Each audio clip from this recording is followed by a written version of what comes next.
Assalamualaikum warahmatullahi wabarakatuh. Selamat pagi pemirsa Inmas TV. Selamat datang dalam program Takso Pelayanan Publik Kemenak Sumsel bersama saya Senia Aprinyasari. Kali ini kita akan berbincang mengenai pelayanan publik atau survei kepuasan masyarakat dengan Bapak Salman Karomi SE MM selaku Ketua Tim Kerja Organisasi dan Tata Laksana Kanwil Kemenak Sumsel. Selamat pagi Bapak. Selamat pagi. Bagaimana Pak kabarnya hari ini? Alhamdulillah baik. Oke, saya ini akrabnya panggil Bapak Romi saja ya? Pak Salman saja. Oh, boleh ya Pak Salman. Kita akan membahas tentang survei kepuasan masyarakat, yaitu ambil dari pertama yaitu tentang definisi. Apa definisi dan bagaimana kronologis survei kepuasan masyarakat Kementerian Agama dalam Provinsi Sumatera Selatan? Baik, bismillahirrahmanirrahim. Survei kepuasan masyarakat yang kita laksanakan di Kementerian Agama Provinsi Sumatera Selatan merupakan alat instrumen untuk mengukur kepuasan publik terhadap pelayanan publik yang diterima oleh masyarakat. Kita menggunakan 9 indikator sebagai acuan penilaian yang didasarkan pada Permenpan RB nomor 14 tahun 2017. Oke. Nantinya hasil dari survei kepuasan masyarakat ini melalui analisis data, analisis statistik akan kita olah menjadi indeks kepuasan masyarakat. Oke. Dan tentang kronologisnya, semua survei yang telah dilaksanakan oleh Kantor Wilayah Kementerian Agama Provinsi Sumatera Selatan ini berawal dari sejak tahun 2022. 2022 yang lalu kita menyelenggarakan survei kepuasan jemaah haji. Survei kepuasan jemaah haji itu kita laksanakan di seluruh kabupaten kota, di 17 kabupaten kota. Kita laksanakan untuk jemaah haji yang baru pulang 1-2 bulan sekitar mereka sudah pulang, kita laksanakan survei yang diisi langsung, mereka menggunakan Google Form. Kemudian dari hasilnya itu kita mendapatkan indeks 84,28 atau dengan predikat baik. Kemudian selanjutnya kita lanjut lagi di tahun 2023, kita juga menyelenggarakan survei kepuasan masyarakat atas layanan kantor urusan agama.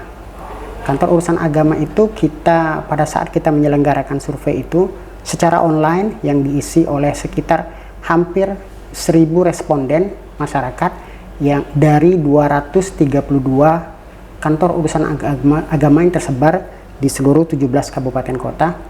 Kita bagi waktu itu menjadi 2 macam indeks. Indeks pertama tentang pelayanan nikah, kemudian indeks kedua tentang layanan bimbingan masyarakat Islam. Karena tidak banyak yang mengetahui bahwa fungsi dari KUA itu ada 10 fungsi. Hanya satu saja, fungsi pertama tentang nikah, 9 fungsi yang lain itu tentang bimbingan masyarakat Islam. Karena kalau misalkan hanya menjalankan fungsi pertama pelayanan nikah, itu namanya kantor urusan asmara. Sedangkan kalau 10 itu baru namanya kantor urusan agama. Dan indeks itu mencapai sebesar 88,86 atau predikat yang sangat baik. Terakhir di tahun 2024 yang lalu, kita coba mencakup hampir seluruh layanan eksternal yang dilaksanakan oleh hampir seluruh unit kerja, satuan kerja yang di bawah naungan lingkungan Kantor Wilayah Kementerian Agama Provinsi Sumatera Selatan. Mulai dari PTSP, Pelayanan Terpadu Satu Pintu, baik itu di kantor wilayah maupun di seluruh Kemenak Kabupaten Kota, kemudian melanjutkan lagi yang KUA tadi, kemudian ditambah juga dengan Satuan Kerja Madrasah Negeri, Satuan Kerja Madrasah Negeri, dan layanan haji yang ada di Pusat Layanan Haji dan Umroh Terpadu di seluruh Kemenak Kabupaten Kota. Demikian itu yang kita tahun 2024, yang nanti akan kita lanjutkan lagi di tahun 2025, seperti itu. Oke, luar biasa sekali, ternyata definisi maupun kronologisnya itu sudah ada peningkatan, kita sudah lihat. Betul. Oke, selanjutnya kita membahas tentang support pimpinan Pak. Bagaimana support pimpinan itu sangat penting dalam memenuhi SKM dan Kemenak Sumsel, dan apa saja landasan hukum dari SKM tersebut? Support pimpinan sangat penting. Dari awal kita mengusulkan, kebetulan kami juga sebagai fungsional analis kebijakan, kita menyusun policy brief yang berisi rekomendasi kebijakan untuk menyelenggarakan survei kepuasan jemaah haji di tahun 2022 yang lalu. Ini disambut baik oleh Pak Dr. Haji Sapitri Irwan, SAG MPDI sebagai Kepala Kantor Wilayah Kementerian Agama Provinsi Sumatera Selatan. Saat itu beliau langsung menginstruksikan untuk segera menyusun tim untuk mengurusi tentang survei kepuasan jemaah haji ini. Begitu juga tahun-tahun selanjutnya ini sangat disupport. Bahkan di tahun kemarin Bapak Kepala Kantor Wilayah juga menjadikan survei kepuasan masyarakat sebagai pilot project dalam diklat kepemimpinan beliau yang diadakan di Ciputat tahun lalu. Jadi sangat berdampak positif terhadap kinerja pengukuran kepuasan publik yang kita ukur melalui survei kepuasan masyarakat. Oke, kalau untuk landasan hukumnya, Pak?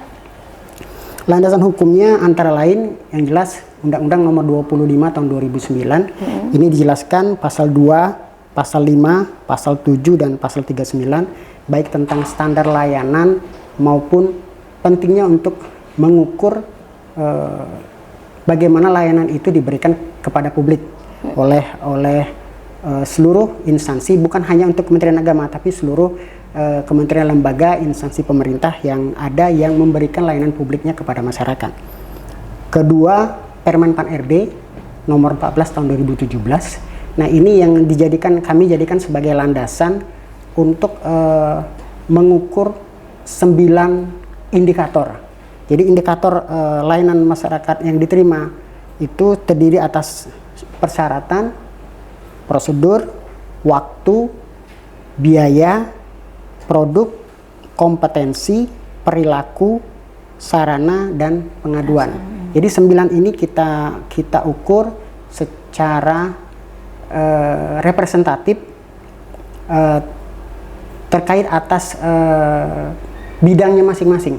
Jadi kan pada saat kita haji, kita sesuaikan pertanyaan itu, kita sederhanakan pertanyaan itu agar masyarakat mudah memahami pada saat menjawab kuesioner yang kita bagikan. Di dalam Permen Pan RB ini juga ada tentang metodologi surveinya, bagaimana teknik pengukuran, kemudian penilaian analisisnya, kemudian juga pelaporan, bahwa di dalam Permen Pan RB itu juga disebutkan SKM menjadi dasar dalam perbaikan layanan dan perumusan kebijakan peningkatan pelayanan publik. Yang terakhir, Keputusan Menteri Agama nomor 633 tahun 2020 tentang reformasi birokrasi. Kebetulan kami juga sebagai ketua tim kerja organisasi dan tata laksana juga kami termasuk yang menghandle urusan tentang reformasi birokrasi dan zona integritas. Ternyata survei kepuasan masyarakat ini menjadi salah satu komponen pengungkit di dalam nilai ZIRB dari Kantor Wilayah Kementerian Agama Provinsi Sumatera Selatan. Oke. Kalau kita sudah membahas landasan hukumnya, Pak, ini bagaimana mekanisme survei kepuasan masyarakat menjadi indeks kepuasan masyarakat dan proses rekomendasi pada Badan Pusat Statistik?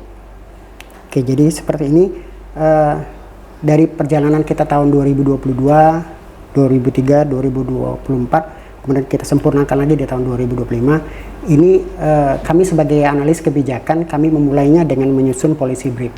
Policy brief ini berisi rekomendasi kebijakan tentang urgensi perlunya kita mengadakan survei kepuasan masyarakat atas layanan publik yang diselenggarakan oleh Kementerian Agama.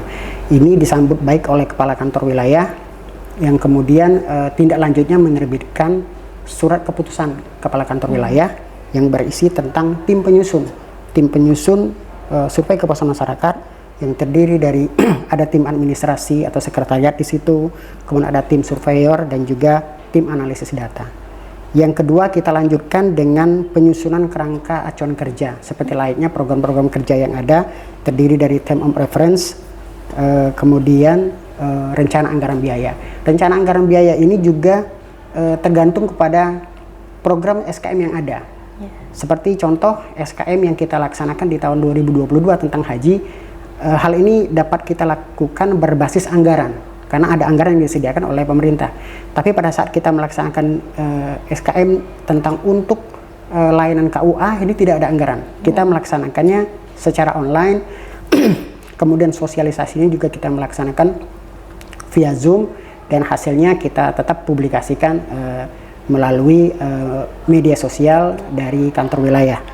Dan yang ketiga, selanjutnya kita merancang juknis atau petunjuk teknis, juklak, petunjuk pelaksanaan yang akan kita bagikan, kita lampirkan nanti pada saat kita mengirim surat edaran ke seluruh Kementerian Agama Kabupaten Kota agar masyarakat, baik masyarakat maupun petugas layanan memahami apa itu survei kepuasan masyarakat, apa yang harus diisi, bagaimana caranya, itu kita jelaskan semuanya di dalam juknis dan juklak.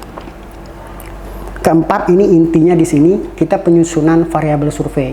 Kita memilah indikator, memilah komponen, seperti yang kayak saya jelaskan tadi ada 9 indikator, dan dengan kata-kata yang terlalu baku, seperti salah satu contohnya produk spesifikasi jenis pelayanan. Nah, itu harus kita sederhanakan kalimat itu agar masyarakat yang mengisi memahami, oh ini pertanyaan tentang produk yang dikeluarkan atau yang diterbitkan oleh layanan yang terkait. Nah, ini kita harus cukup banyak menggali informasi dari para petugas, baik itu dari seksi haji maupun seksi bimbingan masyarakat Islam, kemudian seksi pendidikan Islam, kemudian dari sekretariat juga kita banyak rapat kita membahas tentang apa saja indikator dan komponen yang harus diisi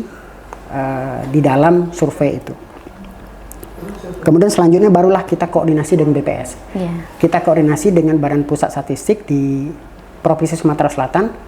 Kita berulang kali kita koordinasi ke sana, kita diskusi tentang bagaimana metodologi yang sebaiknya yang sesuai dengan standar BPS.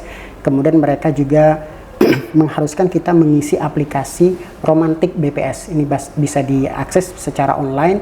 Di dalam aplikasi Romantik itu terdiri tentang kerangka acuan kerja, term of reference, kemudian rencana kita statistik menggunakan pendekatan apa, menggunakan teori apa, kemudian bagaimana penilaiannya, bagaimana analisis data, itu semuanya dijelaskan.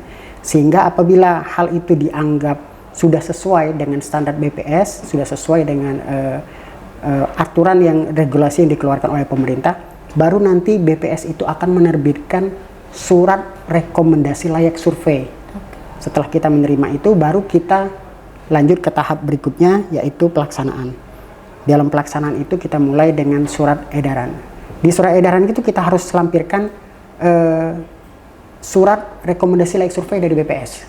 Ini dari setiap survei kita ada istilahnya, kita benar-benar diakui validitasnya itu kan. Baru nanti kita sebar ke seluruh Kemenak Kabupaten Kota. Biasanya kita lanjutkan juga dengan rapat secara Zoom, secara online, kita menjelaskan hal-hal yang akan kita lakukan selanjutnya. Kita koordinasi dengan seluruh Kemenak Kabupaten Kota, kita kolaborasi juga dengan seluruh tim penyusun SKM, baik itu di tingkat kantor wilayah maupun di tingkat Kementerian Agama Kabupaten Kota. Kemudian metode yang kita jalankan survei itu secara online, kita menggunakan Google Form. Jadi kita menggunakan yang free, yang gratis, dan itu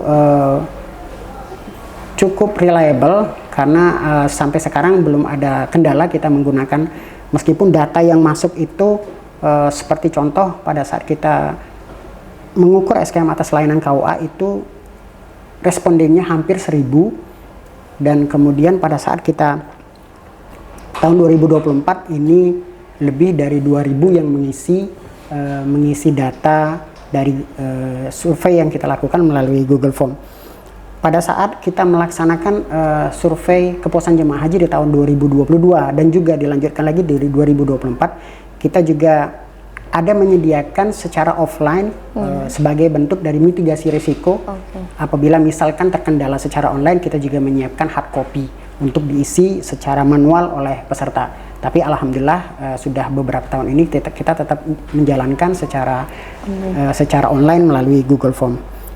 Kemudian hasilnya itu kita analisis mulai dari Google Form yang masuk ke Google Sheet, kita analisis melalui Excel, kemudian juga kita memiliki beberapa teman-teman yang memiliki kemampuan analisis statistik untuk dianalisis menggunakan aplikasi SPSS. Nanti barulah dari seluruh analisis secara komprehensif itu kita mendapatkan indeks kepuasan masyarakat atau IKM. Baru selanjutnya tahap terakhir kita publikasi.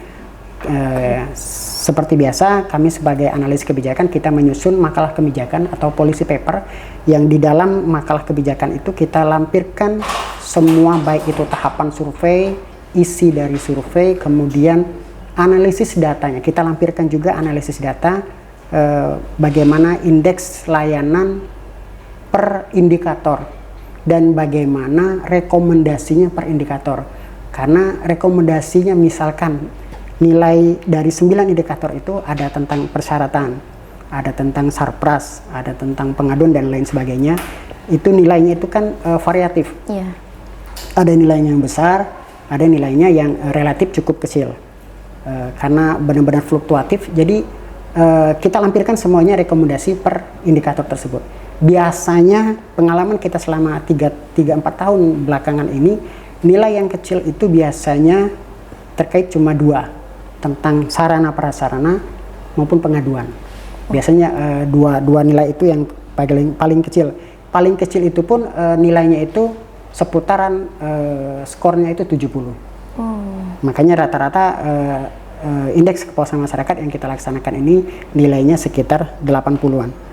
Kemudian kita juga publikasi melalui tim humas kantor wilayah. Kita publikasi melalui medsosnya kantor wilayah, kita juga sebarkan informasinya hasil indeks kepuasan masyarakat, baik itu tentang layanan haji, layanan KUA, layanan pendidikan maupun layanan dari Kementerian Agama. Dan kita juga kirimkan ke eselon 1 terkait. Jadi misalkan tentang KUA kita kirimkan ke Dirjen Bimas Islam, untuk haji kita kirimkan ke Dirjen penyelenggaraan haji dan umroh seperti itu. Jadi kita tetap laporkan hasil dari baik dari penyelenggaraan SKM maupun hasil dari indeks itu ke Kementerian Agama Republik Indonesia. Begitu. Oke, luar biasa ya Pak. Lalu ini Pak, kita sudah membahas banyak. Nah, kita bagaimana peran dan fungsi SKM tersebut bagi masyarakat sendiri gitu? Oke, perannya itu ada beberapa yang dapat dirasakan manfaat oleh masyarakat. Antara lain survei kepuasan masyarakat itu ini kalau kita jelaskan secara teknis, di dalam Google Form itu memang memilihnya secara multiple choice ya, mulai dari indikator sangat baik, kurang baik dan tidak baik. Tapi kita juga di akhir dari kuesioner itu kita juga tempatkan text box untuk diisi secara manual. Jadi ini menjadi sebagai wadah komplain ya bagi masyarakat. Untuk kritik ya. Untuk kritik yang membangun, kita harapkan mereka mengisinya supaya dapat menjadi masukan bagi kita. Jadi bagi masyarakat dapat mengisi tentang apa saja yang mereka alami dari layanan yang mereka terima, baik itu layanan di Kementerian Agama, kabupaten kota, di kantor wilayah, di KUA dan juga di madrasah. Mereka dapat mengisi secara bebas. Tidak ada yang dibatasi di situ, terserah mau diisinya seperti apa. Dan ini benar-benar menjadi masukan bagi kita sebagai petugas layanan publik. Kemudian ini juga menjadi sebagai alat untuk mengukur transparansi dan akuntabilitas dari kinerja layanan publik yang diselenggarakan oleh Kementerian Agama. Seperti itu. Oke. Nah, manfaat tersendiri untuk Kementerian Agama Provinsi Sumatera Selatan itu apa, Pak? Manfaatnya antara lain dari data yang kita dapat ini dapat dijadikan sebagai basis atau database untuk peningkatan kualitas layanan. Jadi dari data yang masuk kita dapat melihat mana saja layanan yang perlu ditingkatkan, mana saja layanan yang sebenarnya sudah cukup baik dan perlu dipertahankan, mana saja yang harus kita fokus untuk peningkatan, baik itu peningkatan mungkin dari sisi sarana, mungkin dari sisi sumber daya manusia, mungkin dari kebijakan yang perlu diperbaiki, tergantung dari berapa nilai indeks per komponen ataupun per indikator dari hasil survei tersebut. Oke, ini Pak, apa saja indeks yang diukur pada tahun 2024 dan faktor IKM-nya itu apa? Indeks 2024 yang kita laksanakan kemarin itu secara keseluruhan rata-rata indeks kepuasan masyarakat sebesar 90,05 atau dengan predikat baik. Kemudian di sini yang akan kita sebutkan ada beberapa rincian berdasarkan layanan yang sudah kita nilai di tahun 2024, mulai dari PTSP, pusat terpadu satu pintu dari baik itu kantor wilayah maupun Kementerian Agama Kabupaten Kota, dan juga PTSP ini juga tersedia di kantor urusan agama dan di madrasah negeri dengan nilai 85,54 atau predikat baik. Predikat baik ya. Kemudian untuk kantor urusan agama kita lanjutkan dari 2023 yang lalu dengan nilai 91,54 atau dengan predikat sangat baik. Kemudian madrasah negeri, jadi seluruh madrasah negeri baik itu tingkat ibtidaiyah, tingkat sanawiyah, tingkat aliyah, kita juga ajak mereka secara kolaboratif untuk mengenalkan survei kepuasan masyarakat kepada publik, kepada layanan publik yang diselenggarakan oleh madrasah negeri tersebut, mendapatkan skor indeks 92,45 atau dengan predikat sangat baik. Kemudian kita juga untuk haji, kita ada dua macam di tahun 2024. Ada haji yang diselenggarakan oleh seksi penyelenggara haji dan umroh. Jadi masyarakat yang datang ke kantor Kemenak biasanya tentang pendaftaran, pembatalan, penggabungan porsi, dan ini kita ada SKM-nya tersendiri dengan hasil 90,49. Nah, yang kedua dari haji, ini kita juga menyelenggarakan secara terpisah. Kita ada survei kepuasan jemaah haji yang baru pulang dari Tanah Suci. Ini kita laksanakan sekitar 1-2 bulan setelah kepulangan mereka. Kita juga melaksanakan survei kepuasan jemaah haji dengan mendapatkan indeks sebesar 86,98 atau dengan predikat sangat baik. Oke, luar biasa sekali Pak. Kalau melihat dari indeks maupun kategori tersebut itu sudah ada peningkatan dari tahun 2023 ke tahun 2024 ini. Nah, ada berapa indikator yang dinilai sehingga menjadi rekomendasi bahwa pelayanan sudah baik dan sudah memenuhi standar pelayanan publik, sehingga hasil survei itu berkategori baik ataupun sangat baik, Pak? Sesuai dengan Permenpan nomor 14, Permenpan RB nomor 14 tahun 2017 yang saya sebutkan di awal tadi, ada 9 macam. Jadi mulai dari persyaratan layanan, biasanya persyaratan layanan ini nilainya cukup tinggi. Di situ juga kita menjelaskan tentang bagaimana syarat-syarat apa saja yang harus dipenuhi oleh masyarakat dalam meminta atau mengurus layanan tertentu, baik itu di Kemenak, KUA maupun di madrasah. Kemudian prosedur layanan, prosedur atau mekanisme atau semacam transparansi dari SOP yang biasanya di KUA gitu kita tempel di dinding, di resepsionis, di front office-nya. Di madrasah juga seperti itu. Ini nilainya biasanya cukup tinggi. Kemudian waktu penyelesaian ini sebenarnya sudah tergambar dari SOP pada saat kita menyusun SOP. Di situ ada estimasi waktu, berapa waktu penyelesaian dari pengurusan layanan tertentu, dan nilainya biasanya rata-rata baik. Kemudian yang keempat, biaya tarif. Biaya tarif ini tidak seluruh layanan ini kita survei komponen biayanya, karena ada beberapa layanan yang memang biayanya 0 rupiah. Baik itu hampir semuanya ada, baik itu di Kementerian Agama, di layanan di Kementerian Agama, baik itu layanan pendidikan atau layanan bimbingan masyarakat. Di KUA juga ada. Di KUA itu untuk layanan nikah dan layanan bimbingan masyarakat Islam, ada yang menggunakan biaya, ada yang tidak. Ini kita sesuaikan nanti pada saat di komponen surveinya itu. Kemudian produk yang saya jelaskan tadi, produk spesifikasi jenis layanan. Jadi apa saja produk layanan? Produk layanan yang diperlukan oleh masyarakat. Dari sini kita juga mendapatkan cukup banyak masukan dari hasil indeks, meskipun hasil indeksnya itu dengan predikat sangat baik, tapi kita juga cukup banyak mendapatkan masukan apa saja produk yang belum ada dan dibutuhkan oleh masyarakat.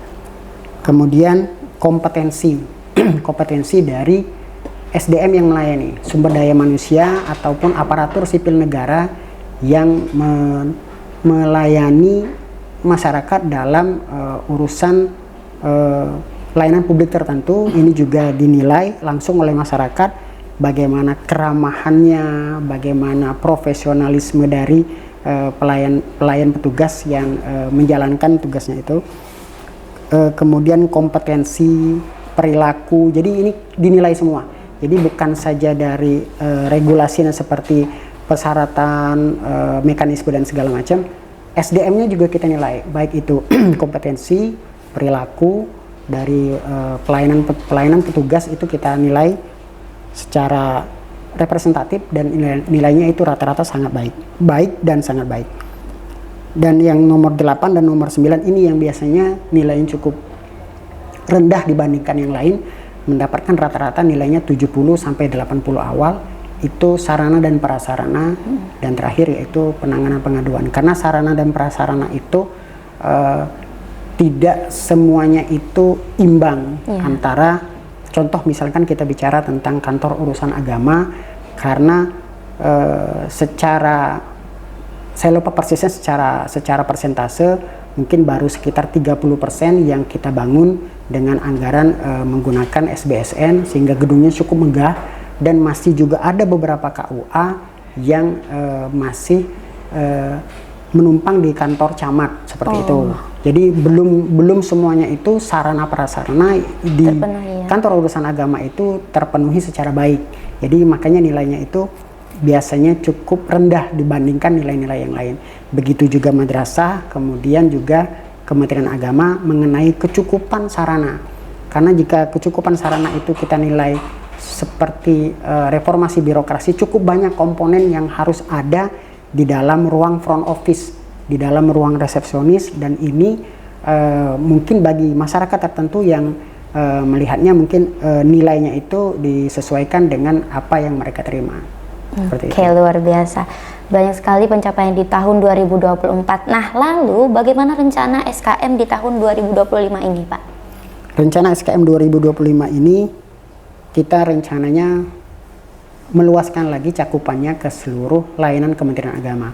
Jadi layanan Kementerian Agama ini ada secara eksternal dan juga ada internal.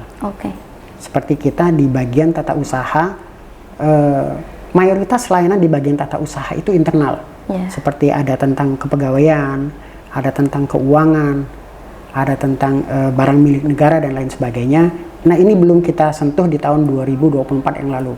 Jadi mungkin di tahun 2025 ini kita masih menyusun komponennya, indikator pelayanan disesuaikan dengan 9 indikator sesuai Permenpan 14 tahun 2017 tadi. Kita coba juga untuk mengukur secara internal yang nanti akan diisi oleh ASN seluruh Kementerian Agama se-Sumatera Selatan. Kemudian kita juga berharap dapat mengembangkan aplikasinya itu secara real time. Jadi feedback yang kita terima ini dapat secara langsung dilihat oleh pimpinan, dinilai oleh pimpinan mana saja area yang perlu harus ada perbaikan. Kemudian dari perjanjian kinerja yang ditetapkan oleh Menteri Agama di akhir tahun 2024 yang lalu, kita mencoba menganalisis ternyata ada 6 rencana indeks. Jadi rencana indeks itu yang 2 sudah pernah kita lakukan. Pertama, indeks kepuasan masyarakat yang sudah kita lakukan sejak 2023 dan 2024. Kedua, indeks kepuasan jemaah haji yang sudah 2 kali kita laksanakan di tahun 2022 dan di tahun 2024. Nah, yang 4 yang lain ini belum pernah kita laksanakan. Antara lain, indeks kerukunan umat beragama, indeks kesalahan sosial umat beragama, indeks keberagaman siswa, dan indeks kepuasan layanan langsung kepegawaian. Ini masih kita pelajari. Kita sudah menyelenggarakan rapat yang dipimpin oleh Bapak Kepala Kantor Wilayah dan Bapak Kepala Bagian Tata Usaha di bulan Januari lalu. Kita mencoba menganalisis apa saja yang harus kita pahami dan harus kita lakukan apabila benar-benar 4 indeks yang baru ini akan kita laksanakan. Oke. Kita sudah sampai di pertanyaan terakhir, Pak. Untuk mempertahankan peningkatan ini, apa himbauan dan partisipasi ASN Kemenak Sumsel dan masyarakat dan harapan kedepannya untuk Kementerian Agama Provinsi Sumatera Selatan? Oke, kalau untuk ASN kita harapkan kerjasamanya secara kolaboratif ya untuk membantu seluruh tahapan proses dari mulai dari penyusunan sampai ke pelaksanaan metode, baik itu di kantor wilayah, di Kementerian Agama Kabupaten Kota, di tingkat kantor urusan agama, bahkan sampai ke madrasah negeri. Ini kita harapkan nanti apabila sudah disebarkan surat edaran, ini kita masih konsep surat edarannya, baik itu untuk indeks untuk survei kepuasan masyarakat di tingkat kantor wilayah dan Kementerian Agama. Ini kita akan lanjutkan seperti 2024 yang lalu. Kita benar-benar mengharapkan seluruh aparatur sipil negara yang bertugas di seluruh unit satuan kerja Kementerian Agama sampai ke level KUA dan madrasah ini benar-benar membantu kita dalam baik itu melayani masyarakat sesuai dengan regulasi maupun menginformasikan kepada masyarakat bahwa ada survei kepuasan masyarakat yang harus diisi. Ini kita juga lampirkan nanti di dalam surat edaran seperti link yang harus diisi, barcode yang harus diisi, kemudian tata cara pengisiannya. Ini kita harapkan bantuan kerjasama dari seluruh ASN maupun petugas pelayanan yang ada di seluruh Satuan Unit Kerja Kementerian Agama Provinsi Sumatera Selatan. Kemudian yang terakhir untuk masyarakat, seperti yang saya jelaskan sebelumnya tadi, bahwa masyarakat bisa memanfaatkan survei kepuasan masyarakat ini sebagai media untuk menilai bagaimana layanan masyarakat itu apakah sudah cukup baik atau sangat baik, itu terserah dari bagaimana persepsi dari masyarakat itu sendiri.